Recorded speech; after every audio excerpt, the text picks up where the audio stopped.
wabarakatuh. Jadi di sini saya akan menjelaskan untuk sebagai tugas Manpro atau manajemen project TIK. Baik, di sini pertama adalah terdapat definisi Manpro, yaitu adalah ini kan singkatannya. Jadi penerapan ini adalah kan ya bahasa lainnya ya. Oke, pertama itu adalah penerapan pengetahuan, keterampilan, dan teknik aktivitas proyek TIK untuk memenuhi persyaratan proyek.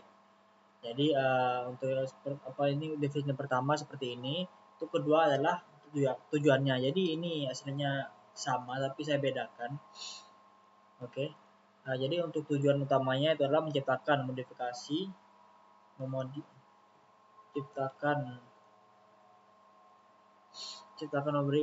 atau meningkatkan sistem informasi seperti software atau hardware dalam batasan anggaran dan waktu yang ditetapkan.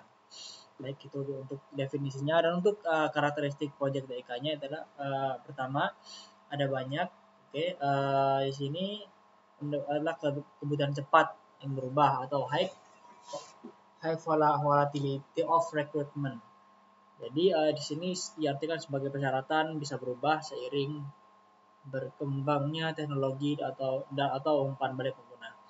Nah, untuk ini karena kecepatan keburu-buru makanya ya error dikit lah. Terus selanjutnya untuk karakteristiknya adalah kompleksitas teknik membutuhkan keahlian spesifik. Jadi perlu namanya cloud computing atau coding gitu. Terus memiliki, dan untuk karakteristiknya juga memiliki risiko tinggi. Itu pasti semua sistem atau semua proyek pasti akan mengalami yang namanya risiko tinggi, risiko kegagalan sistem. Jadi ini pasti terjadi untuk karakteristik yang rata-rata semua proyek besar. Nah, terus terdapat untuk ketergantungan tim. Jadi untuk proyek TIK ini adalah kelompok, bukan individu. Makanya dikatakan ketergantungan dan pada tim. Jadi proyek ini adalah kelompok. Makanya karena proyek ini berat, jadi tidak mungkin dikerjakan sendirian sebagaimana seperti developer, atau bagaimana tidak mungkin bekerja sendiri. Itu pasti akan bekerja sama, tidak mungkin bekerja sendiri karena itu sangat berat. Nah, terus ada jangka waktu. Ya untuk pasti untuk setiap proyek itu memiliki jangka waktu. Seperti membuat film ataupun membuat ya karya seni gitu, atau buat poster atau bagaimana, itu memerlukan waktu. Tidak mungkin jangka waktunya itu sedikit. Seperti membuat film hanya dikasih jatah membuat filmnya, jangka waktunya itu mungkin hanya 2 bulan atau 1 bulan, itu jadi tapi jelek hasilnya. Nah, terus ada jenis organisasi proyek TIK. Baik, di sini untuk jenis organisasinya itu adalah pertama fungsional. Jadi anggota tim bekerja di departemen fungsional. Oke. Ini untuk karakteristiknya. Nah, itu kalau keunggulannya itu ini ideal untuk proyek kecil. Jadi untuk keunggulan dan fungsional karakter utamanya ini ideal. Terus untuk matriksnya adalah campuran fungsional dan proyek. Kalau untuk ininya saya pakai AI karena ini belum saya pelajari. Kalau ini dalam ilmu saya ya, tapi kalau ini pakai AI, makanya seperti ini. Oke, untuk matriksnya adalah campuran fungsional dan proyek. Jadi anggota itu tim melapor kepada manajer proses fungsional dan manajer proyek. Nah, itu keunggulannya itu fleksibilitas dari sumber daya.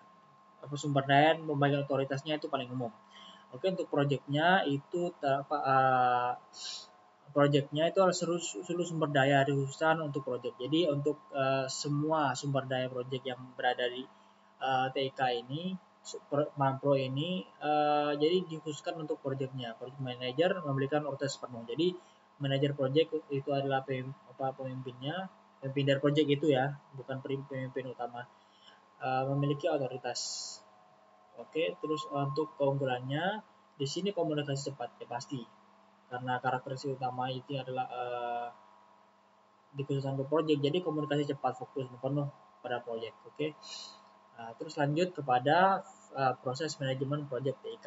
Jadi proses ini biasanya mengikuti kerangka PMI atau Project Management Institute yang terbagi menjadi lima proses, yaitu inisiasi, perencanaan, pelaksanaan, pemantauan, dan penutupan. Nah, ini udah tertera di tugas lainnya, itu mungkin tugas, kalau tidak salah, ini tugas yang